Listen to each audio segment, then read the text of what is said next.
Hi, കണ്ണൂരിനടുത്ത് Parassinikkadavu Shri മുത്തപ്പ ക്ഷേത്രത്തിലാണ് നമ്മൾ. വിളിച്ചാൽ വിളി കേൾക്കുന്ന മുത്തപ്പൻ. ഈ ക്ഷേത്രത്തെ മറ്റ് ക്ഷേത്രങ്ങളിൽ നിന്നും വ്യത്യസ്തമാക്കുന്ന പലതുമുണ്ട്. ക്ഷേത്രത്തിൻ്റെ മുൻഭാഗം വളപട്ടണം പുഴയാണ്. ക്ഷേത്രത്തിൽ നിന്നും ഇറങ്ങുന്നത് പുഴയിലേക്കാണ്. ഇവിടം വിനോദസഞ്ചാര കേന്ദ്രമാക്കിയതിനു ശേഷം ക്ഷേത്രത്തിനരികെ ബോട്ട് ജെട്ടിയും ബോട്ട് സവാരിയുമുണ്ട്. ക്ഷേത്രത്തിന് പിൻഭാഗം കുന്നുപോലെയാണ്. കുന്നിനു മുകളിലായാണ് ബസ് സ്റ്റോപ്പ്. ബസ് ഇറങ്ങി ധാരാളം പടികൾ ഇറങ്ങി വേണം ക്ഷേത്രത്തിലെത്താൻ. തിരികെ പോകാൻ പടികൾ കയറുകയും വേണം. ബസ് സ്റ്റോപ്പിൽ നിന്നും ഓട്ടോറിക്ഷ തുടങ്ങി ചെറിയ വാഹനത്തിൽ ക്ഷേത്രമുറ്റം വരെ എത്താം. തിരികെ പോകാനും സൗകര്യമുണ്ട്. ദിവസവും ധാരാളം ആളുകൾ വന്നു പോകാറുണ്ട്. ദൂര സ്ഥലങ്ങളിൽ നിന്നും വന്ന് താമസിക്കാനുള്ള സൗകര്യവുമുണ്ട് ഇവിടം.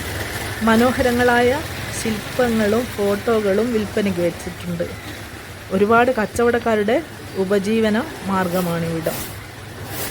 ക്ഷേത്രത്തിലേക്ക്, മുത്തപ്പൻ സന്നിധിയിലേക്ക് സ്വാഗതം.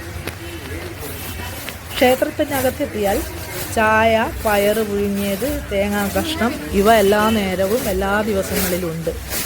ക്ഷേത്രത്തിനകത്തേക്ക് പ്രവേശിക്കുന്നത് പിൻഭാഗത്തു കൂടിയാണ്. ക്ഷേത്രത്തിൽ എല്ലാ ദിവസവും അന്നദാനമുണ്ട്. നേരം 2:30 മണിയായി.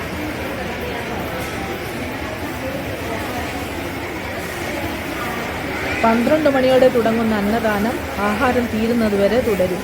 പ്രത്യേകം തയ്യാറാക്കിയ ഊട്ടുപുരയിൽ വെച്ചാണ് അന്നദാനം. കോണി കയറി 1ാമത്തെ നിലയിലായാണ് ഊട്ടുപുര.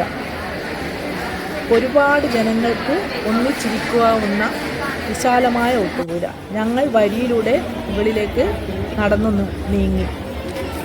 ഇവിടെ വന്ന അന്നപ്രസാദം കഴിക്കാതെ മടങ്ങുന്നത് ചിന്തിക്കാൻ കൂടി വയ്യ. മുകൾ ഭാഗത്തു നിന്നും നോക്കിയാൽ ക്ഷേത്രത്തിന് മുകൾ ഭാഗത്തുള്ള ശില്പഭംഗിയോടെ പ്രതിഷ്ഠിച്ചിരിക്കുന്ന ആനകളെയും മറ്റും കാണാവുന്നതാണ്. പ്ലേറ്റ് എടുത്ത് ഓരോ ആളുകളായി അകത്തേക്ക് പ്രവേശിച്ചുകൊണ്ടിരിക്കുന്നു.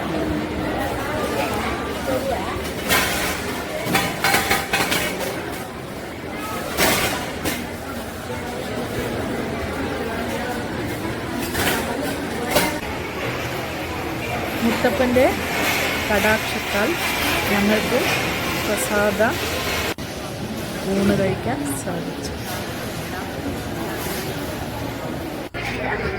മുകളിൽ നിന്നും താഴേക്ക് നോക്കിയാൽ വളപട്ടണം പുഴയും പുഴയിലൂടെ പോകുന്ന ബോട്ടുകളും കാണാവുന്നതാണ്.